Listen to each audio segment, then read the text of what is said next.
Hi,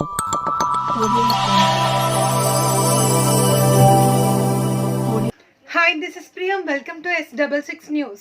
పెద్దలు గౌరవనీయులు మన నాయకులు మన ఎమ్మెల్యే గెలిచిన తర్వాత ఈ 100 రోజుల్లో అన్ని ఊర్లలో తిరుపుకుంటూ కన్నాల గ్రామ పంచాయతీని కూడా సందర్శించాలి. అక్కడున్న మీ సమస్యలు తెలుసుకోవాలి. అట్లనే ఇప్పుడు 13 తారీఖు రోజు ఉన్న ఎలక్షన్లో వాళ్ళ తమ్ముడి కొడుకు వంశీబాబు నిల్చున్నాడు.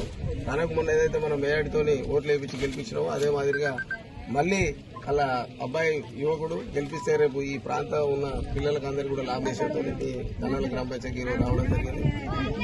అమ్మా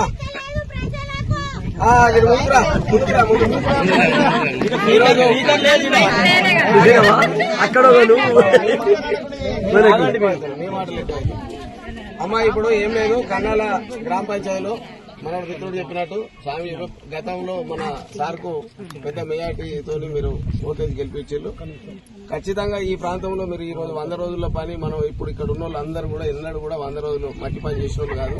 మీరు అందరూ ఏంటంటే అప్పుడు సారు మంత్రి ఉన్నప్పుడు సోనియా గాంధీ గారు అప్పుడు రాజశేఖర రెడ్డి సాబు బతుకున్నప్పుడు ప్రతి ఊర్లో కూడా ఎండాకాలంలో పని లేని దినాలలో అందరూ ఖాళీగా ఉండొద్దు, వాళ్ళు కూడా కొన్ని పైసలు సంపాదించుకోవాలి. ఒక ఆకల కళ్ళ తప్ప మనకి ఇంకో పని ఉండేది కాదు.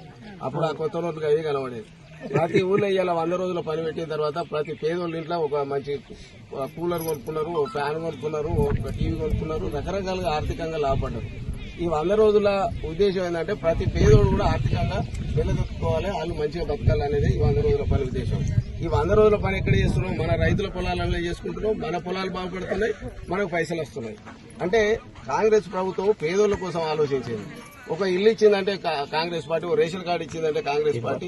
ఇవాళ ప్రతి అన్నం తినే ప్రతి ఇవాళ ఇక్కడ పని చేసుకొని బతుకుతున్నాం అంటే కాంగ్రెస్ పార్టీ ఇచ్చిన ఈ స్కీమ్లే. ఇవాళ అప్పుడు వినోద్ సారు అప్పుడు మంత్రి ఉన్నప్పుడు పెట్టిన స్కీమ్లు ఇవన్నీ. ఈ మధ్యలో ఈ స్కీములో కొంత మనకు వారం అంత గతంలో మనం ఈ డబ్బులు వచ్చేవి, ఇప్పుడు వస్తలేవు. మళ్ళా కాంగ్రెస్ పార్టీ ఇలా